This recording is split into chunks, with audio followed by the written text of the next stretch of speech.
Okay, just a few words about the kinds of work that's come out of looking at using Bernstein's ideas.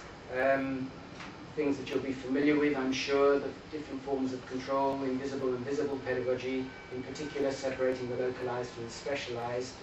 And that's a question of pupils learning how to recognize, as in the last task, what it is that you're supposed to do and what it is you're not supposed to do. And that may be different in classroom activities and in examinations, of course. Again, some of Cooper and Dunn's work has shown us. The issue of disadvantage being reproduced because of schools being middle class. All these things are about the identities of pupils that are produced by different forms of pedagogy. I won't go into these, there isn't really enough time, principle of recontextualization, but just to come back specifically to the issue of language, you'll know that Bernstein sets all this in the context of language and the issue of elaborated and restricted codes. The different kinds of language that children pick up from their home lives, and the fact that the elaborated code, if you like, is the middle class code, which is what appears in schools, and which is why middle class children tend to be advantaged. You'll have seen from the notes that I sent around this, it's not from Cooper and Dunn's work, it's from Robin Zettenbergen's work, but it's very much the same kind of idea. This is the question that was asked of the pupils. And pupils from different disadvantaged backgrounds would answer in these kinds of ways.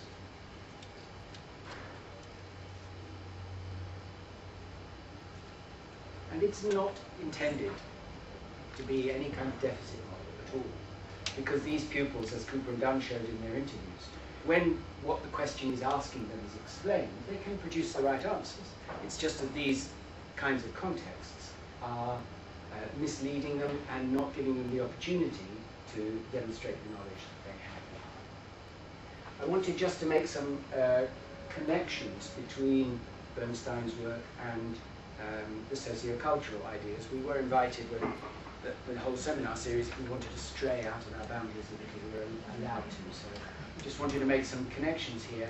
Bernstein writes in his last book how he is always very surprised when people say that as a structuralist he's obviously aligned with Piaget, and he says, on the contrary, he aligns himself with the critiques by Vygotsky of Piaget's work, because the notion of speech is so incredibly important in terms of identity, in terms of consciousness.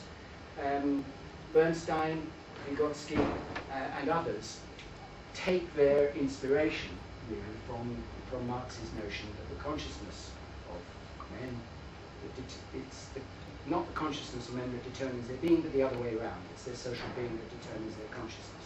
And it's the study of how the social being produces different kinds of consciousness that is the focus of Vygotsky's work, is the focus of sociologists, Marxist sociologists like Bernstein.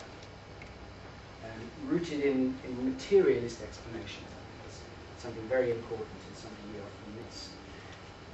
But as I said, again, in my notes, there's a kind of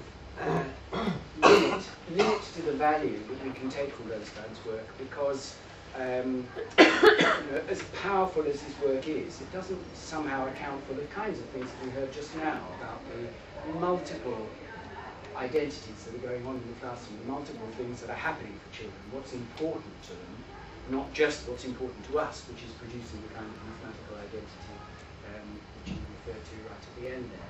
This is something I wrote, and it's the end part that's the issue, of course. It's about the plurality arising from the multiple situations that constitute us.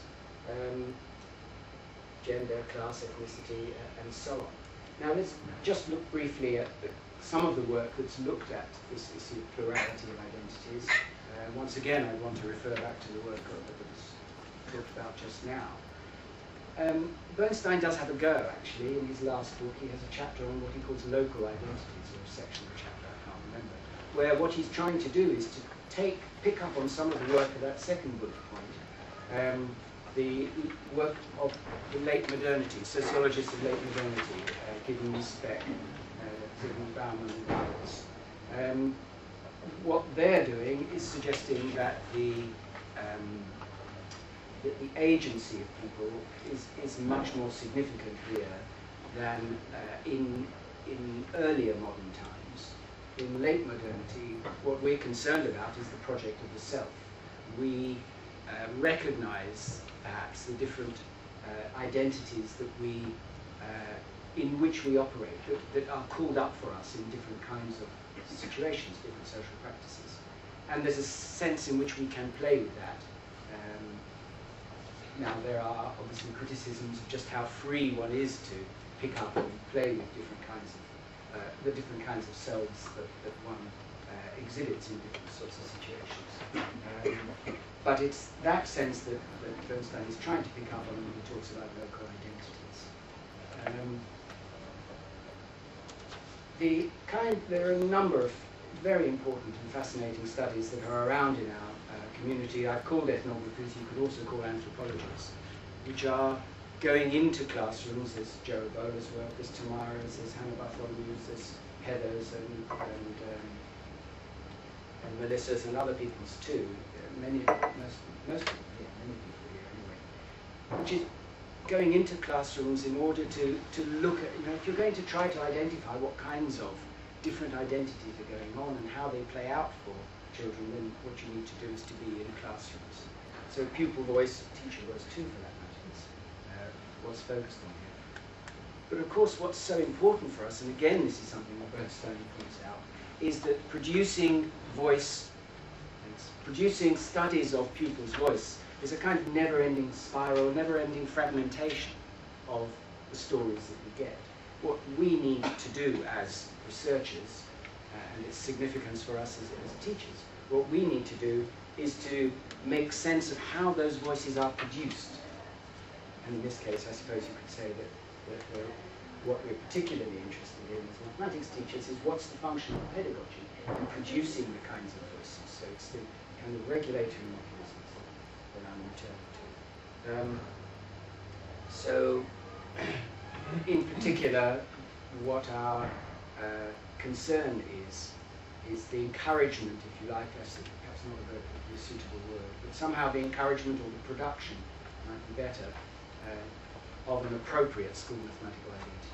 So I guess I'm finishing up the same point as just before. Good. Can we just, as we've got a couple of minutes, is there any question we'd like to just quickly ask Steve?